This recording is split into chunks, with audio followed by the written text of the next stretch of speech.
Los hombres debemos actuar como hombres. Pero, ¿qué significa esto? En 1 Corintios 16:13 se lee: Velad, estad firmes en la fe, portaos varonilmente y sed fuertes. Esta escritura nos deja ver que el portarnos varonilmente es de hecho un mandamiento, algo que se espera que hagamos. Así que, ¿qué significa?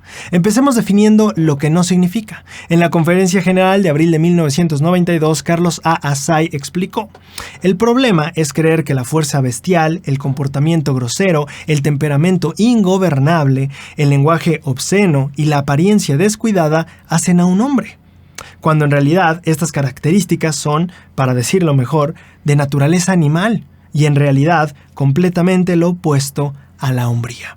Entonces, aquí estamos aprendiendo que ser hombre o actuar varonilmente no significa que no te importen las cosas, o que seas grosero con los demás, o que seas pedante, o que seas arrogante, o que seas descuidado. No, eso va, de hecho, dice el Elder, completamente opuesto a la hombría.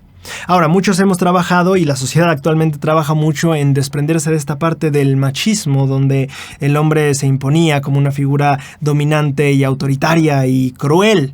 Y hemos hecho un buen trabajo en quitar eso de nuestras sociedades, nuestras familias y también muchos otros lados. Estamos en el proceso, pero vamos en buen camino. Sin embargo, ha venido a ser de repente un efecto secundario negativo esta lucha cuando se ha ido a un extremo ya no muy sano. Por ejemplo, se han perdido algunas de las cualidades positivas de la hombría. Y esto lo podemos ver muy bien en 2 Nefi, capítulo 1, versículos 21 al 23, donde dice: leí, y ahora bien, para que mi alma se regocije en vosotros y mi corazón salga de este mundo con gozo por causa vuestra, a fin de que no sea yo llevado con pena y dolor a la tumba, le dice a sus hijos: levantaos del polvo, hijos míos, y sed hombres. Aquí tenemos la misma idea, sed hombres. Sin embargo, Leí agrega algo que es muy importante de entender de este concepto de sed hombres. La parte anterior a decir sed hombres dice levantaos del polvo. ¿Qué es lo que se llena de polvo? Aquello que está solo ahí exhibiéndose, o de hecho, ni siquiera exhibiéndose, en el aparador, ahí puesto nada más, sin ser utilizado. Estar ahí nada más viendo cómo los demás hacen las cosas y quedarte sentado como espectador es de hecho justamente lo contrario a lo que Leí expresaba como sed hombres. La escritura me hace entender, o me deja entender a mí, y creo que a todos, que el sed hombre tiene que ver con actuar, con llevar a cabo cosas, con salir adelante. En una conferencia de área en Estocolmo, Suecia, el presidente Spencer W. Kimball en 1974 dijo: a veces nos sentimos sumamente disgustados al ver que la esposa toma sobre sí las riendas del liderazgo de la familia, asigna a la persona que debe dar la oración, elige a dónde ir y lo que se debe de hacer. Ahora, ¿una mujer no debería tener una palabra en a dónde ir y qué se debe hacer? No, por supuesto que no. La queja aquí, o bueno, no es queja, la enseñanza aquí es que no debería ser que la mujer tome las riendas de todo este liderazgo y tenga que asumir todo esto porque el hombre está ahí acumulando polvo. No debería ser, la mujer no debería tampoco no tener ninguna palabra aquí, no, pero no debería de tener que hacerse cargo de todo esto. ¿Tiene sentido? En esta misma conferencia, el presidente Spencer W. Kimball explicó: a los esposos se les ha mandado: maridos, amad a vuestras mujeres, así como Cristo amó la iglesia y se entregó a sí mismo por ella. Dice el presidente Kimball: cuando el esposo se encuentre listo para tratar a su familia de esta manera, no solo su esposa, sino todo el resto de su familia responderá positivamente a su liderazgo. El asunto del rol del hombre dentro de la familia no tiene que ver con dictar las cosas o ser un dictador, sino ser alguien que presida y esté dispuesto a dar y a sacrificarse por su familia. Eso es ser hombre, no quedarte viendo cómo los demás se hacen cargo del asunto mientras a ti no te importa. En la Leona de marzo de 2006, el elder M. Russell Ballard explicó, pasando un poquito a la parte espiritual: Dios y sus profetas esperan que el padre de familia no solo provea para su familia, sino que también la proteja. En este mundo abundan muchas clases de peligros, por lo que es importante contar con una protección física contra los peligros naturales, así como contra los humanos. Además, nos circuncidan los peligros morales que acechan a nuestros hijos desde sus primeros años. El padre desempeña una función vital en la protección de sus hijos contra tales trampas. Y de ahí tiene sentido que el presidente Kimball decía: nos preocupa, nos frustra el estar viendo que las hermanas tienen que tomar estos roles porque el varón está ahí nada más acumulando polvo. El presidente Russell M. Nelson en la conferencia, no es cierto, en la Leona de septiembre del 2014 enseñó: mi trabajo es apoyar a mi esposa e hijos, no al revés. Cuando estás en casa, estás en casa. Deja atrás el tumulto del día. Bríndales el 100% de tu atención cuando estés ahí. Solía decirme yo, a mí mismo, dice el presidente Nelson, no entres a esa casa hasta que puedas bendecir la vida de tus hijos y tu esposa.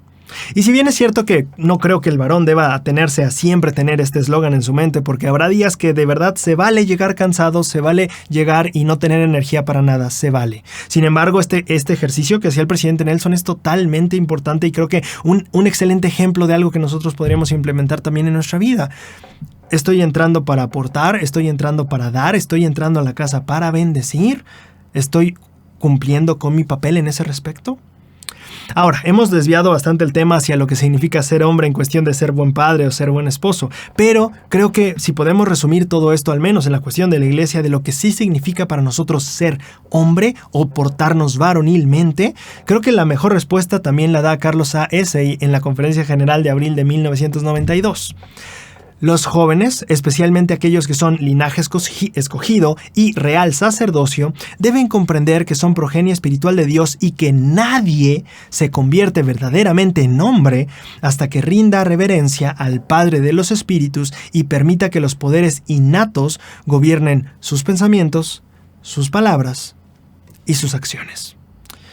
Al final de cuentas aprendemos que para nosotros como miembros de la iglesia el convertirse en hombre no quiere decir que te vuelvas en alguien rudo o en alguien que no tiene sentimientos o en alguien que tiene demasiados sentimientos. El convertirse en varón tiene que ver con dejar el hombre natural atrás, volverse en un hombre de Dios. Y esto es bien interesante porque mientras estábamos haciendo el guión con el equipo, justamente decíamos, a ver, ¿cuáles son? O sea, ¿qué significa ser hombre? Y decíamos, bueno, creo que tiene que ver con ser valiente, tiene que ver con desarrollar intelecto, con amar también las cosas espirituales. Y decimos, a ver, entonces, ¿pero qué una mujer no ama las cosas espirituales? ¿No es valiente? ¿No desarrolla su intelecto? Y lo que he aprendido al reflexionar justamente en esto y al plantearnos estas preguntas es que no, que de hecho esos atributos son de un buen hombre y de una buena mujer. Por eso decimos, se casó con un buen hombre y se casó con una buena mujer. No porque tengan cualidades diferentes, sino de hecho porque ambos adoran o aprecian la inteligencia, la verdad, la luz, la virtud, el trabajo, el esfuerzo y el trabajo conjunto para llevar a cabo las cosas que como equipo hombre y mujer deben hacer. Entonces, el ser hombre tiene que ver con ser muy diferente a la mujer, no en los sentidos de la honestidad, la virtud y la rectitud. Ser hombre, de hecho, en última instancia significa dejar atrás el hombre natural para convertirte en un hombre de Dios. Y ahora vamos a un tema bastante diferente, pero igual importante. En la Iglesia de Jesucristo de los Santos de los Últimos Días sobrevive una práctica de la Iglesia primitiva, aquella que Cristo instauró desde el inicio. En 1 Corintios 16, 1 al 3 leemos: En cuanto a la ofrenda para los santos, haced vosotros también de la manera que ordené en las iglesias de Galicia. Cada primer día de la semana, cada uno de vosotros ponga aparte en su casa, guardando lo que por la bondad de Dios pueda, para que cuando yo llegue no se recoja entonces las ofrendas. Y cuando yo haya llegado, enviaré a los que hayáis aprobado por las cartas para que lleven vuestro donativo a Jerusalén. Aquí Pablo está hablando de un esfuerzo coordinado entre los miembros para dar de lo que tenían y de lo que podían para ayudar a los demás, a los necesitados. Y ayudar a los necesitados es parte fundamental del cristianismo. Sin embargo, aquí estamos viendo una forma ordenada, bien instituida dentro de la iglesia para hacerlo, con personas designadas para recoger las ofrendas y personas designadas para enviar y trasladar esas ofrendas a las personas necesitadas. Bueno, hoy en la actualidad sigue siendo así, porque de hecho no es algo del Jesucristo para acá. Las ofrendas y el dar para los demás ha sido algo desde el tiempo de Abraham, desde el tiempo de Moisés y desde todo el tiempo. Entonces, hoy en día esta práctica sigue viva por medio del ayuno y las ofrendas. Como parte de la iglesia y de su organización, se invita a los miembros de la iglesia a ayunar el primer domingo de mes, bueno, del sábado hasta el domingo, y contribuir justamente para ayudar al pobre y al necesitado de la siguiente manera.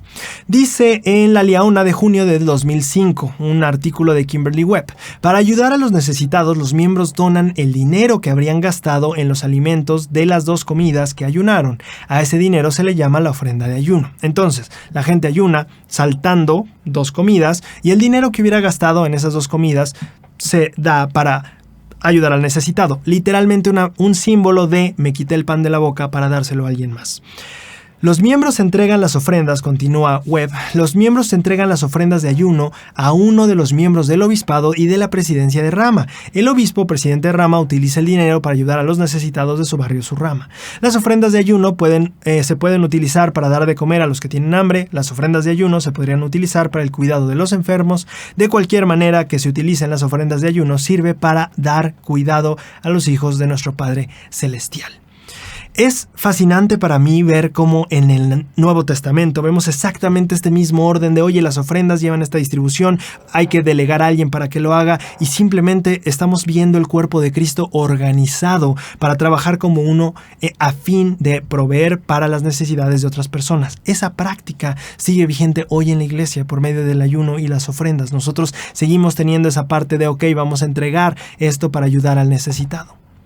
En la actualidad, las ofrendas siguen vigentes como parte del mandamiento de Dios de cuidar al necesitado, de edificar el reino de Dios. Me encanta ver que en la iglesia primitiva se hacía y hoy en día nos unimos a esos santos de esas épocas, nos unimos a Pablo y a la gente de Corintio y a la gente de Galicia y decimos, seguimos siendo santos. Ellos eran del meridiano de los tiempos, nosotros somos de los últimos días, pero seguimos haciendo lo mismo, seguimos practicando lo mismo, seguimos sirviendo en la misma iglesia. ¿Por qué como cristianos hacemos tanto énfasis en cuidar quiénes son o no nuestros amigos? En 1 Corintios 15:12, Pablo dice, «Y si se predica que Cristo resucitó de los muertos, ¿cómo dicen algunos entre vosotros que no hay resurrección de los muertos?». En este caso, Pablo estaba hablando de un conflicto que se estaba dando entre los corintios. A pesar de que se predicaba la resurrección de Cristo, había mucha gente que no creía en que los muertos resucitaban. Y entonces empezaba a ver esta división de ideas o de entendimiento de la doctrina que, de hecho, trae muchos problemas. Para ilustrar el problema que Pablo estaba tratando, o más bien exponiendo aquí, quiero hablar de un experimento social desarrollado por el psicólogo Solomon Asch, un psicólogo polaco-estadounidense que hizo este experimento en la década de los 50 para demostrar o comprobar o ver qué tanto la gente está dispuesta a conformarse con la opinión de los demás y entonces cambiar su propia opinión por lo que los demás piensan. En el blog Psicología y Mente, en un post de junio de 2017, se describe perfectamente el experimento, así que te lo voy a ir leyendo y te lo voy a ir explicando. En el experimento original, Asch forma un grupo compuesto de un estudiante y de varios colaboradores infiltrados que se hacen pasar por voluntarios también. La tarea consiste en que el investigador, o sea, el científico presenta una hoja en la que hay impresas 3 barras horizontales de diferentes tamaños, digamos algo así. No sé qué tanto se alcanzan a ver las barras, digamos algo así. Y cada sujeto de las personas que están ahí deben decir en voz alta cuál de ellas creen o cuál de ellas ven que es más alta. Las personas infiltradas estaban preparadas para responder de forma correcta en las primeras ocasiones, pero a medida que progresaba la situación empezaban a equivocarse a propósito y a indicar una barra que claramente no era la más alta. Entonces, ¿qué pasaba? La persona estaba ahí infiltrada, o bueno, la persona del estudio no sabía que los demás eran infiltrados y que con el tiempo iban a empezar a equivocarse a propósito, pero sin él saberlo. El sujeto que no sabe qué está ocurriendo empieza respondiendo correctamente, tal como él piensa. Sin embargo, a medida que los demás insisten en indicar la barra equivocada, sus respuestas empiezan a ser iguales que las de los demás. Así se concluye que el fenómeno de la conformidad sí es observable en situaciones en las que el estímulo sobre el que hay que emitir un juicio es objetivo. Es decir, por más que la persona veía que el palito era el más grande, como todos los demás decían que era con el tiempo empezaba a decir que también era, bueno, no sé si así de dimensionar las diferencias, pero empezaba a decir, sí es cierto, este es el más grande a pesar de que no lo era, pero todos los demás decían que sí. Entonces, a pesar de que pueda haber algo muy objetivo y muy evidente, el hecho de que todas las demás personas estén diciendo que no, te hace a ti muy probablemente, te lleva a decir que estás de acuerdo con ellos. Al entrevistar a los sujetos que habían pasado por el experimento, y claro, tú ahorita estás diciendo, no puede ser, pues obviamente es muy grande, pero ese era el chiste del experimento, que la gente sí se dio a la presión social de la opinión que tenían los demás. Al entrevistar a los sujetos que habían pasado por el experimento, explicaron que, a pesar de saber con certeza cuál era la respuesta correcta, se amoldaron a las expectativas de los demás por temor a ser ridiculizados de alguna manera. Esta parte del estudio es fascinante. Las personas al final del estudio las entrevistan, le dicen, oye, ¿qué pasó? La vara sí era más grande de la que tú decías. ¿Por qué empezaste a cambiar de opinión? Fíjate que yo sabía que sí era esa, pero me dio pena hacer el ridículo. La presión social, la opinión grupal, llevó a una persona que sabía con certeza algo a ceder en esa verdad que sabía 100%. Y de hecho, el problema va un poco más adelante, porque también se reporta. Algunos de los sujetos de estudio incluso afirmaron pensar que las respuestas realmente eran correctas. Tiene sentido que Pablo estuviera preocupado por este tipo de ideas estando en la iglesia, sabiendo que, bueno, muchas veces vamos a ceder ante lo que piense la mayoría. De hecho, creo que es justo por eso que en 1 Corintios 15:33 Pablo dice, no os dejéis engañar, las malas conversaciones corrompen las buenas costumbres. Ahora, ¿qué tiene esto que ver con el tema de las multitudes? Bueno, que la palabra conversaciones se tradujo del griego homilía, que quiere decir compañía. De hecho, la Reina Valera es la única versión de la Biblia que lo tradujo como malas conversaciones. En realidad, la palabra correcta es malas compañías, que es muy interesante porque Pablo nos está diciendo, malas compañías corrompen las buenas costumbres. No importa qué tan buenas costumbres tengas, regularmente si te llenas o te rodeas de gente que desprecia esas costumbres, vas a acabar despreciándola tú mismo a pesar de que sepas que es una buena costumbre. Y ahora, hay cosas bien interesantes acerca de este experimento que justamente creo que pueden ayudarnos a saber cómo darle la vuelta a estas situaciones para nosotros mismos en nuestra vida o también para apoyar a alguien que creemos que se mantenga en el camino del Evangelio. No contento con estos resultados, este psicólogo Ash llevó a cabo experimentos parecidos con pequeñas modificaciones para ver de qué forma era posible romper con la conformidad de las personas que cedían a la opinión popular. Bajo el mismo paradigma, introdujo una serie de variaciones que mostraron unos resultados muy interesantes. En una de las condiciones, introdujo dentro del experimento a un aliado, aparte del sujeto que no sabía nada. Es decir, aparte de este sujeto que era el del experimento, se introduce a otro sujeto o un investigador que debe dar las respuestas correctas independientemente de que todos los demás empiecen a darlas incorrectamente. Se observa que cuando el sujeto ve que no es el único que piensa diferente al resto, la conformidad con la opinión de los demás disminuye radicalmente. De alguna forma, la presencia de otra opinión, aunque sea minoritaria, validaba la opinión de esa misma persona. En palabras menos científicas, tal vez. Cuando había una persona que pensaba igual que él, no tenía problema. Rara vez se conformaba con la opinión del grupo cuando tenía un aliado. Ahora, fíjate qué interesante es la variación que hizo después el científico acerca de este experimento. Sin embargo, cuando este aliado se retiraba a la mitad del experimento porque tenía que salir, el sujeto volvía a sufrir los efectos de la conformidad hacia la opinión del grupo.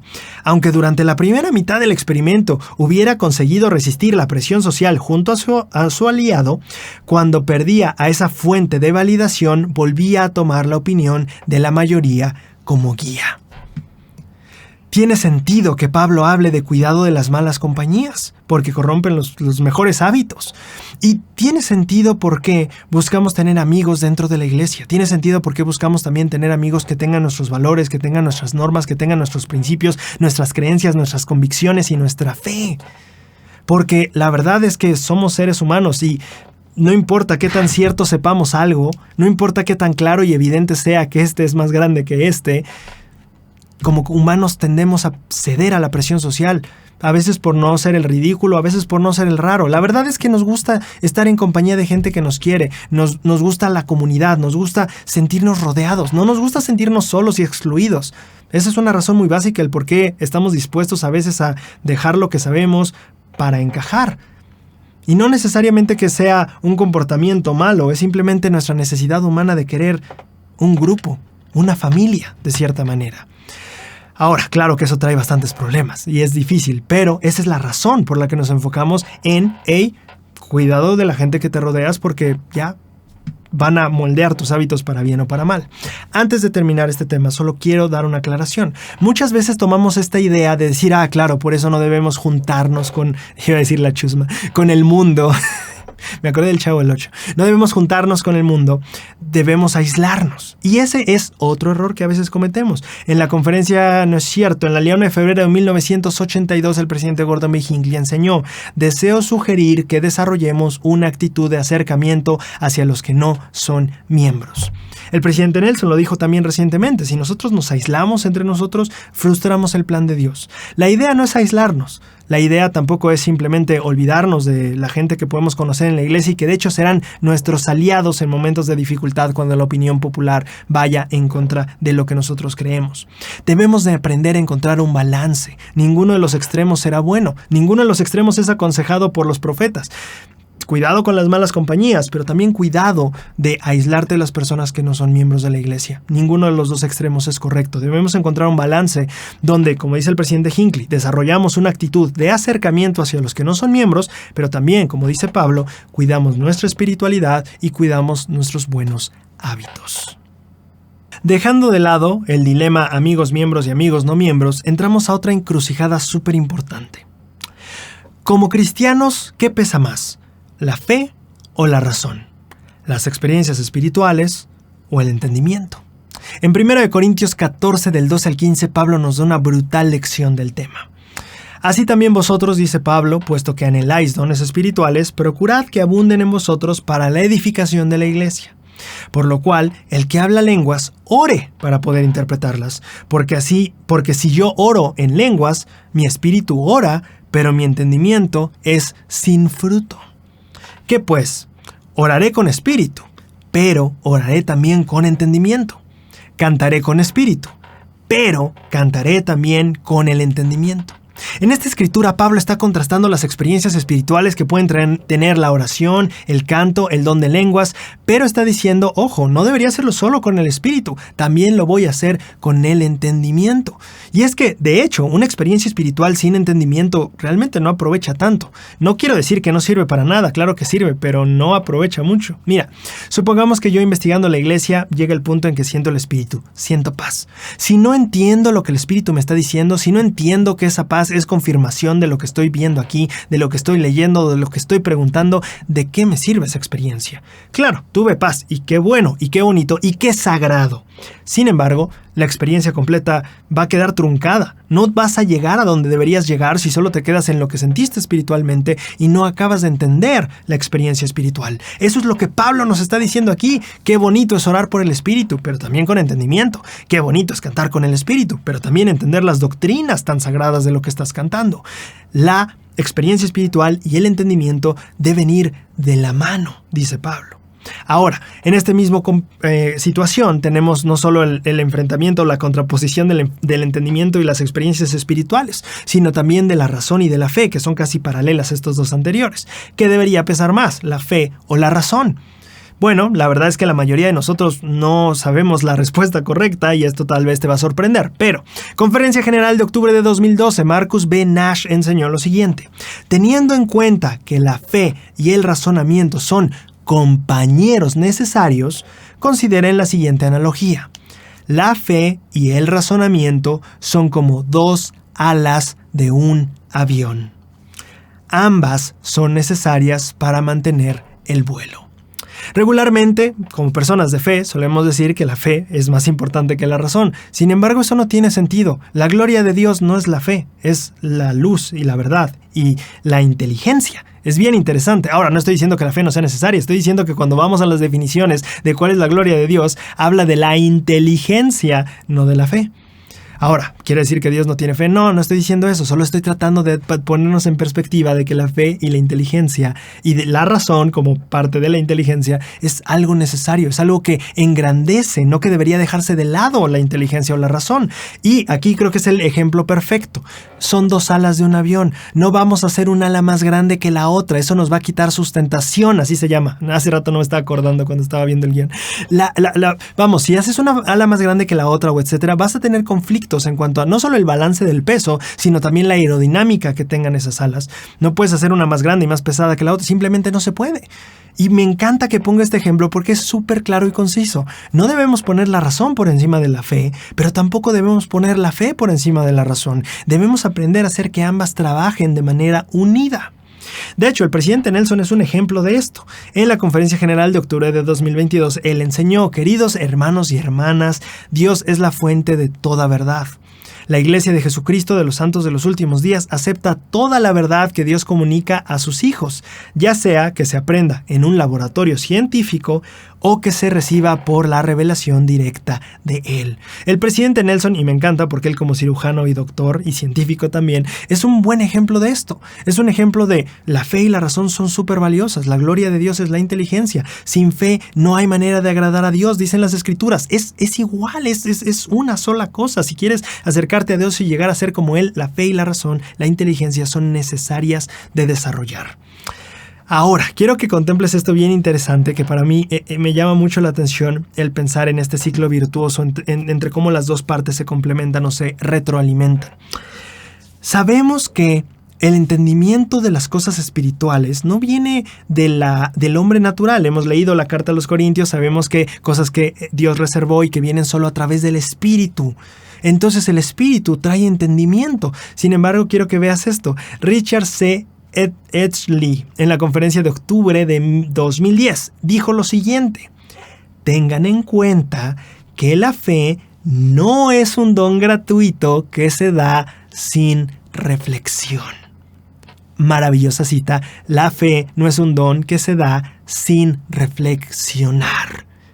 Entonces vemos cómo la razón nos lleva con el tiempo a la fe, y la fe nos lleva entonces al Espíritu, y el Espíritu al entendimiento, y el entendimiento vuelve a regresar a la razón y a la reflexión, y se vuelve un ciclo virtuoso que nos lleva más cerca de Dios, a entender su doctrina, a vislumbrar, como dicen, las cosas solemnes de la eternidad. Trabajan en conjunto, no son enemigas, son compañeras. Que no, piénsalo como misioneros. Es bien raro ver a un misionero solo, ¿sí o no?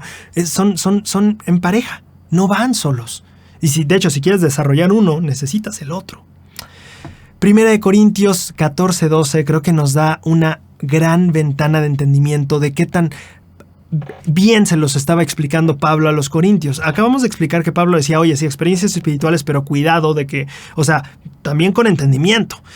Y justo antes de esos versículos, que fue el primer versículo que leí, Pablo dice: así también vosotros, puesto que anheláis dones espirituales, procurad que abunden en vosotros para la edificación de la iglesia. Y entonces Pablo dice: por lo cual, acuérdate, hay que orar con el Espíritu, pero con entendimiento. Y hay que cantar con el Espíritu, pero con entendimiento. Pablo está diciendo todo esto en el marco de procurad que abunden en vosotros estos dones para la edificación de la iglesia. Lo que te voy a explicar es no solo que busques un don de la fe y te olvides del entendimiento, o no solo que busques las cosas doctrinales y de razón sin dejar las experiencias espirituales. Te voy a decir que debes buscar todos estos mejores dones con el fin de edificar la iglesia. Pablo, de alguna manera, y es lo que yo estoy aprendiendo aquí, la iglesia no se edifica solo con fe. La iglesia no se edifica solo con experiencias espirituales. El entendimiento de la doctrina, la razón, la inteligencia, es uno en el mapa. Si queremos edificar la iglesia, dice Pablo, que abunden los dones, no solo de fe, también de la razón, no solo de experiencias espirituales, también de entendimiento doctrinal. Si vamos a edificar el reino de Dios y vamos a acercarnos a Él y llegar a ser como Él, no podemos dejar el uno sin el otro. Ahora, justamente aprendiendo de la importancia de entender las doctrinas, quiero hablar de 3 doctrinas importantísimas para nuestra fe. ¿Qué es eso de la gloria del sol, la luna y las estrellas? En 1 Corintios 15, 40 al 41, Pablo escribió: y hay cuerpos celestiales y cuerpos terrestres, mas ciertamente una es la gloria de los celestiales y otra de los terrestres.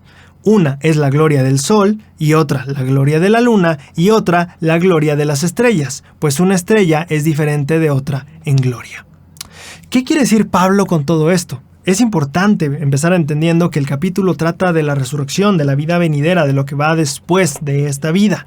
Y Pablo está hablando de diferentes glorias. Todos hemos aprendido que queremos ir al reino de Dios, estar con Dios y estar en la gloria de Dios. Pero aquí Pablo nos habla de 3 glorias. Bueno, se está refiriendo justo a eso, 3 glorias, 3 honras diferentes que Dios otorga a sus hijos, no solo una. Y es que tiene sentido, porque regularmente pensamos, bueno, te vas al cielo o te vas al infierno, o es el pensamiento cristiano común, te vas al cielo o te vas al infierno. Pero no tiene sentido que Dios tenga solo dos lugares para las personas, siendo que hay personas que son buenas, hay personas que son muy buenas, hay personas que más o menos son buenas, hay personas que son muy malas y hay personas que son medio malas. No tiene sentido que todos compartan solo dos lugares, a pesar de que, bueno, yo no fui tan bueno como él, pero pues estamos en el mismo lugar, ya, ¿para qué me esforcé tanto? O viceversa, ¿por qué estoy acabando yo que no fui tan malo con estas personas que fueron tan malas? No tendría mucho sentido. Entonces tiene sentido que Dios tenga diferentes honras o glorias preparadas para sus hijos. Bueno, esto se puede leer muy bien en Doctrina y Convenios 76, si no me equivoco, pero vamos a leer una versión más resumida y redactada y más legible que encontramos tanto en temas y preguntas de estudio doctrinal en la página de la iglesia, como también en Predicad mi Evangelio, el capítulo 3. Entonces, vamos a empezar aprendiendo de las tres grados de gloria o 3 grados de honra que Dios otorga a sus hijos en la vida venidera. Primero, el reino celestial es el más alto de los 3 reinos de gloria. Los que hereden este reino morarán para siempre en la presencia de Dios el Padre y de su Hijo Jesucristo. El reino celestial es el lugar preparado para aquellos que recibieron recibieron el testimonio de Jesús y son hechos perfectos mediante su expiación. Es importante aquí notar que cuando decimos vamos a vivir con Dios, estamos hablando justamente del reino celestial, de la gloria celestial, se le conoce de estas diferentes maneras. Entonces, esto es vivir con Dios y Jesucristo. Para heredar ese don, es decir, del reino celestial, debemos recibir las ordenanzas de salvación, guardar los mandamientos y arrepentirnos de nuestros pecados. Para consultar una explicación, es cierto, esto ya no. En las Escrituras se compara este reino con la gloria y el resplandor del sol. Entonces, cuando Pablo está diciendo una es la gloria del sol, ¿y qué es la gloria? Y tú puedes ver cómo Pablo compara las glorias en cuestión de lo luminosas que son y lo tal vez resplandecientes que son. Esta gloria más grande es la del sol, donde mora Dios. Bueno, es simbolismo del lugar donde mora Dios, ¿no? Entonces, para ir a ese lugar necesitamos recibir el evangelio y ver las ordenanzas, vivir los convenios, etc. Ahora viene la segunda, que es el terrestre. Aquellos que reciban la gloria terrestre reciben de la presencia del Hijo, mas no de la plenitud del Padre. Por consiguiente son cuerpos terrestres y no son cuerpos celestiales, y difieren en gloria como la luna difiere del sol. Así como el sol es bien brillante y la luna, bueno, desde aquí vemos que brilla más o menos, así también es la gloria celestial viviendo en la presencia de Dios y la gloria terrestre viviendo o pudiendo recibir o ver o morar con Jesucristo, pero no con el Padre. Hablando en un sentido general, quienes heredan el reino terrestre serán personas honorables que fueron cegadas por las artimañas de los hombres. Tal grupo incluirá a los miembros de la iglesia que no sean valientes en el testimonio de Jesús. Las personas que no aceptan la plenitud del Evangelio de Jesucristo en esta vida o en la venidera, pero que vivan honradamente, recibirán un lugar en el reino terrestre, el cual se compara a la gloria de la luna. Entonces, esta gloria es para personas que son buenas, pero que no necesariamente son cristianas, en el sentido de que no acepto a Jesús, no necesito su sacrificio, muchas gracias, yo voy por mi cuenta, soy una buena persona. Hay mucha gente que habla así y piensa así, vive así, es buena persona, son excelentes personas, no necesariamente quieren aceptar a Cristo. Entonces es diferente en el plan de Dios la gloria y la honra que estas personas reciben. Después viene, y esa es la gloria de la luna, que menciona Pablo, y después viene la celestial. La gloria celestial estará reservada para las personas que no recibieron el evangelio de Cristo ni el testimonio de Jesús. Dichas personas recibirán su gloria después de haber sido redimidas de la prisión espiritual, a la que a veces denominamos como infierno. Esto es bien importante. Voy a leer el siguiente párrafo y podemos juntar los dos. Aquellas personas que continúen en sus pecados y no se arrepientan en esta vida ni acepten el evangelio en el mundo venidero recibirán su recompensa en el reino más bajo, al que se le llama el reino celestial, el cual se compara con la gloria de las estrellas. Entonces, estamos hablando de personas que no se van a arrepentir, que van a seguir haciendo los males que están haciendo, que van a llevar una vida de mal, o bueno, tal vez no de mal, pero tampoco de bien, pero también las personas de mal. Por eso es que dice la Escritura, una estrella es diferente a otra en gloria. No son personas que fueron buenas, son personas que pues fueron malas, y en ese rango hay demasiadas variantes. Hay personas muy malas, hay personas medio malas, hay personas que simplemente no eran buenas, pero tampoco podríamos decir que eran malas. Tiene sentido, entonces por eso la escritura dice, varían de una a otra. Las estrellas tú las ves y dices, su brillo es diferente de cada una. Así es como funciona esa gloria, la gloria celestial. Cada uno va a tener diferentes niveles de honra dentro de esa misma honra en la que todos están, o dentro de esa misma gloria. ¿Tiene sentido? Ahora, esto es bien importante. Porque si bien es cierto que, porque nos podemos preguntar, ¿no? Una vez una persona que le estaba compartiendo esto me decía, oye, pero no se me hace justo que las personas que viven en sus pecados y que hacen el mal reciban una gloria de Dios. No tiene sentido. Es como, bueno, en parte podría no tenerlo, pero hay dos razones, hoy solo voy a abarcar una por la cual tiene sentido. La primera tiene que ver con el primer párrafo que leímos. Dichas personas recibirán su gloria después de haber sido redimidas de la presión espiritual a la que a veces se denomina infierno. En este aspecto, muy rápida la explicación. Dentro de lo que podemos ir a la guía de estudios de las escrituras y leerlo, pero cuando hablamos de infierno hay dos infiernos, por así decirlo. Uno es el infierno permanente, del cual no se vuelve, el cual es el crujir de dientes para siempre, jamás. Ese es un infierno. Pero también de repente se habla de infierno refiriéndose a un infierno que es temporal, un infierno que es lo que se denomina aquí como prisión espiritual, un lugar donde estas personas sí van por las cosas que hicieron, pero que eventualmente saldrán para recibir este tipo de gloria. La otra parte de por qué tiene sentido no la voy a compartir ahorita, pero espero que esto tenga sentido plenamente en cuanto a cómo se está explicando. Esto es como en la... Y digo, porque la mayoría de nosotros tal vez crecimos en un ambiente o en una casa católica o con familiares católicos y en la fe católica se tiene esta idea del purgatorio, donde tienes que sufrir para después poder heredar lo bueno. Entonces es más o menos así. La gente sí pasa por un periodo de dolor, de un denominado infierno o cárcel espiritual, donde después ya pueden ir a heredar la gloria dependiendo de qué tan no malos o sí malos fueron, ¿no? En la gloria más baja. Ahora, es importante entender y recordar lo que Pablo nos está diciendo aquí. Él está comparando los brillos con las glorias. Entonces tú puedes decir, oye, una gloria de Dios sí, pero a ver, compara qué tanto brilla una estrella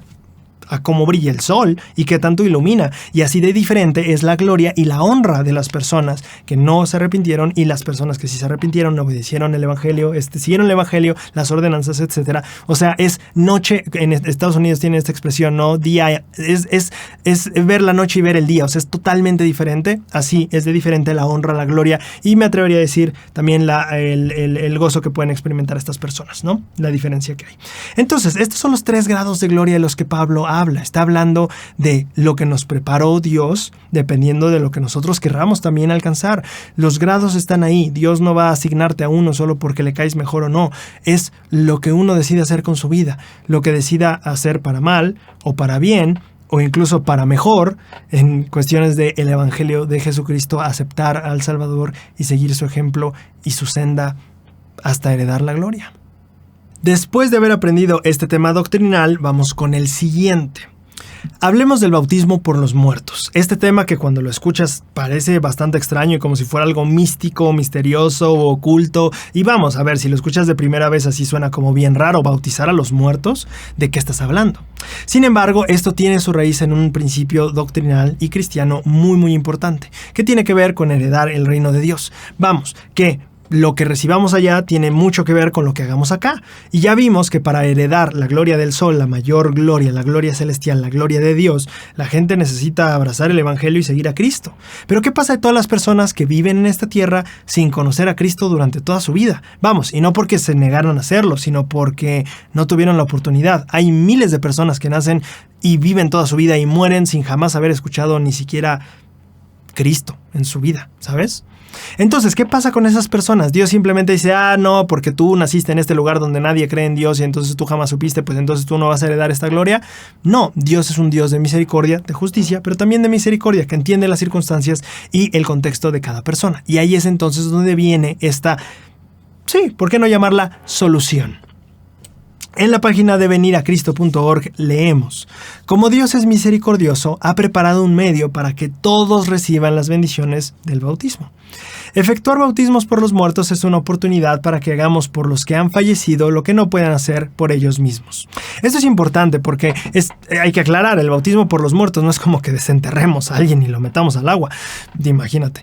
Significa más bien que alguien lo hace de manera vicaria, es decir, a favor de. Vamos, es como cuando legalmente tú no estás en el lugar y necesitas que alguien haga un trámite, le das, aquí en México le llamamos una carta poder, algo que tú firmas y dices, oye, él va a actuar en mi representación. Vamos, como el abogado, tiene la autoridad para actuar en tu representación, aunque no seas tú, pero puede actuar en tu nombre. Entonces, de esa misma manera se efectúa el bautismo. Yo lo hago a nombre de tal persona, ¿ok? Tiene sentido, a favor de esta persona. Así es como funciona el bautismo por los muertos. Queremos brindar, o continúa la página, queremos dar a aquellos que nunca se bautizaron mientras vivían la oportunidad de recibir las bendiciones del bautismo y de la vida venidera. Debido a que el concepto del bautismo por los muertos es desconocido para muchas personas en el mundo, algunos podrían suponer que cuando se efectúan esos bautismos, las personas fallecidas llegan a ser miembros de nuestra iglesia en contra de su voluntad, pero ese no es el caso. Después de que un miembro de la iglesia es bautizado a favor de la persona fallecida, el espíritu de la persona fallecida puede decidir aceptar o rechazar el bautismo. Los nombres de las personas fallecidas por las que se hayan efectuado bautismos no se agregan nunca a las cédulas de miembros de la iglesia. Entonces, ¿qué es lo que pasa aquí? Las personas tienen la facultad, dentro de seres eternos que somos, nuestro cuerpo se desprende nuestro cuerpo y espíritu se desprenden, el espíritu continúa su viaje, el cuerpo se queda aquí, y ese ser que va en espíritu y continúa su trayecto por la vida en otro plano, tiene la oportunidad de decir, ¿sabes qué? Sí quiero aceptar a Cristo. Ya no tengo un cuerpo para bautizarme, pero sí quiero aceptarlo. Bueno, entonces se puede hacer una ordenanza, y eso es parte del por qué tenemos cuerpos, para efectuar ciertas cosas aquí en la tierra. Y entonces una persona que tiene un cuerpo puede efectuar esa ordenanza a favor de la persona fallecida. Y de hecho, esto es algo bien importante que habló Pablo en la carta a los Corintios, en 1 Corintios 15:20. Pero ahora Cristo ha resucitado de entre los muertos y llegó a ser primicias de los que durmieron, es decir, primicias, es decir, el inicio de los que durmieron. Al resucitar está siendo Cristo de los primeros en hacerlo. Porque por cuanto la muerte entró por un hombre, también por otro hombre la resurrección de los muertos. Es menester que él reine hasta que haya puesto a todos sus enemigos debajo de sus pies. Y el postrer enemigo que será destruido es la muerte. Y luego que todas estas cosas sean sujetas, entonces también el Hijo mismo se sujetará al que le sujetó a él todas las cosas, para que Dios sea todo en todos. Es decir, al final todos vamos a estar con Dios, todos vamos a ser de Dios, todo va a caer en su lugar y en su orden. De modo que, ¿qué harán los que se bautizan por los muertos si en ninguna manera los muertos resucitan? Porque pues se bautizan por los muertos. Pablo está diciendo, a ver, si tú no crees que al final todos vamos a resucitar y todos vamos a estar con Dios, entonces ¿para qué la gente se bautiza por los muertos que no se bautizaron? No tiene sentido, se bautizan en vano, nada más están haciendo tonterías. Si no resucitamos, si no tenemos la posibilidad de ir con Dios, entonces no tiene sentido hacer nada por los muertos porque ya están totalmente perdidos y abandonados. Pablo usa la doctrina del bautismo por los muertos como la base de su argumento para hablar de la resurrección. Así de importante, así de sólida, así de clara era la validez de la doctrina del bautismo por los muertos en la época de Pablo, que Pablo lo ocupa como la base para argumentar de la resurrección, una doctrina importantísima. Bueno, para argumentarlo, Pablo se apoyó en esta otra doctrina. ¿Puede ser ajena para las personas? Por supuesto que sí. Si tú escuchas bailar con los muertos, dices, ok, eso suena muy raro, no se me antoja ir a esa iglesia. Tiene sentido, suena muy raro.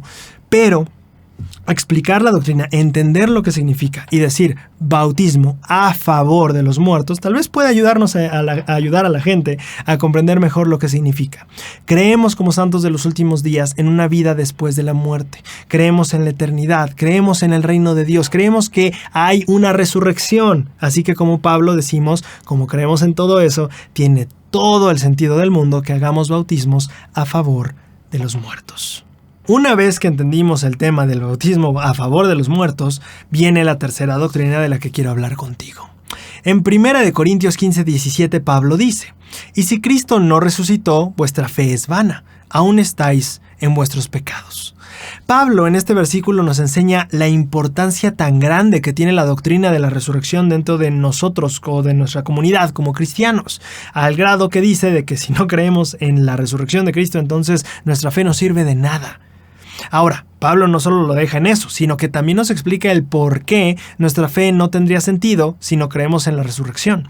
Él dice, aún estáis en vuestros pecados.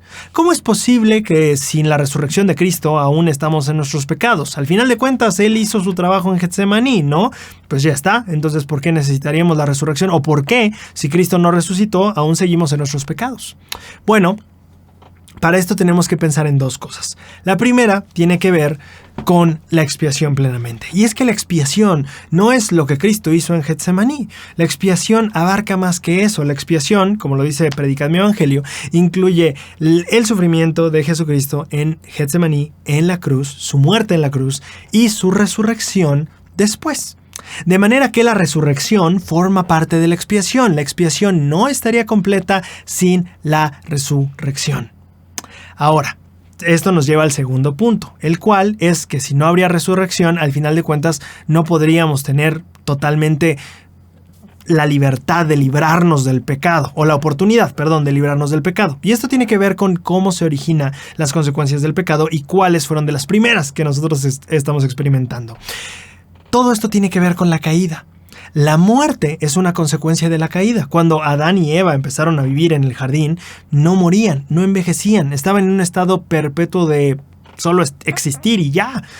Entonces la muerte se introdujo debido a la transgresión de Adán y entonces todos nos volvimos seres mortales. Estamos aquí morimos en esta tierra debido a la transgresión. Sin la resurrección, sin nuestros cuerpos y nuestros espíritus volviendo a integrarse nuevamente, nosotros para siempre viviríamos los efectos de esa transgresión. Para siempre viviríamos los efectos del pecado. Sin la resurrección, no habría Getsemaní que pudiera acabarnos de liberar por completo de todos los efectos del pecado. La resurrección es igual de importante en este sentido. De hecho, es lo que dice Pablo en 1 Corintios 15, 21, 22, porque en cuanto a la muerte entró por un hombre, también por un hombre la resurrección de los muertos, porque así como en Adán todos mueren, también en Cristo todos serán vivificados. Tenía que venir esta parte porque si no, seguiríamos viviendo para siempre los efectos del pecado, o de la transgresión, o del error. Segundo en Nefi 2:7 lo dice de la siguiente manera: por tanto, es preciso que sea una expiación infinita, pues a menos que sea una expiación infinita, y yo le agregaría tal vez completa, perfecta, plena, a menos que sea esa expiación así, esta corrupción no podría revestirse de incorrupción, de modo que el primer juicio que vino sobre el hombre habría tenido que permanecer infinitamente. Y siendo así, esta carne tendría que descender para pudrirse y desmenuzarse en su madre tierra para no levantarse jamás. Eso es lo que pasaría si no hubiera habido resurrección. Por eso tiene sentido que Pablo diga, pues si no crees en la resurrección, tu fe no te sirve de nada. El creer en Cristo y el perdón y el quitarte los pecados no sirve de nada, porque al final, si no hay resurrección, al final tendrías que descender a la tumba y vivir para siempre los efectos del pecado. Ahora que aprendimos de la resurrección en el contexto de la expiación, toca no solo entender esa doctrina, sino tener cierta experiencia espiritual con ella. La muerte es una de las cosas que más ha atemorizado al ser humano. Es algo frío, rígido, duro, sin misericordia, simplemente está ahí.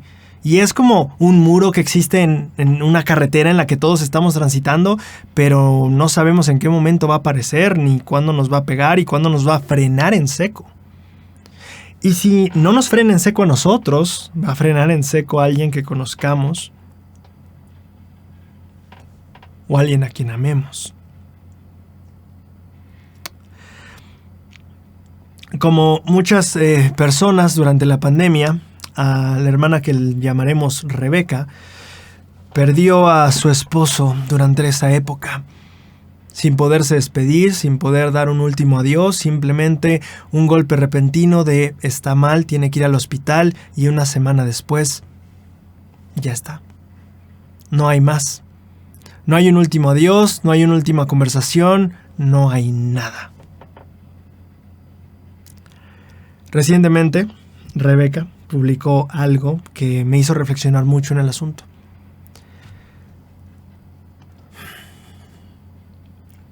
Ella escribió: Cuando puedas, vuelve. Tan solo un ratito, lo suficiente como para mirarte a los ojos una vez más y tomar tu mano. Vuelve, así sin avisarme, a cualquier hora del día.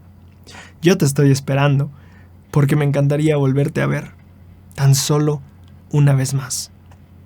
Es que aquí siento demasiado frío y necesito uno de tus abrazos. Quizá no sepas la falta que me haces, por eso te pido, vuelve. Te prometo que no voy a llorar, ni intentaré retenerte. Simplemente quiero ver tu sonrisa una vez más, aunque sea una última vez. Es que me quedó un huequito en el corazón, y es por ahí donde se cuelan los suspiros, los recuerdos y todo el amor que tengo. Por eso vuelve y tápalo con una última palabra. Vuelve con un abrazo que me reconstruye el alma, que selle todas las fisuras que provocó tu ausencia. Vuelve y te dejaré partir sin reproche, con mi mejor sonrisa. Vuelve para despedirme, como debía haberlo hecho. Cuando quieras, cuando puedas, date una vueltita por mis sueños. Y después vuelve a tu lugar, ahí donde te escapaste tan rápidamente, sin nada en los bolsillos, sin equipaje. Ahí donde yo no puedo verte. Cuando pensamos y reflexionamos en esto, podemos sentir el vacío, la frialdad o tal vez lo desgarrador que es contemplar una vida sin las personas que amas.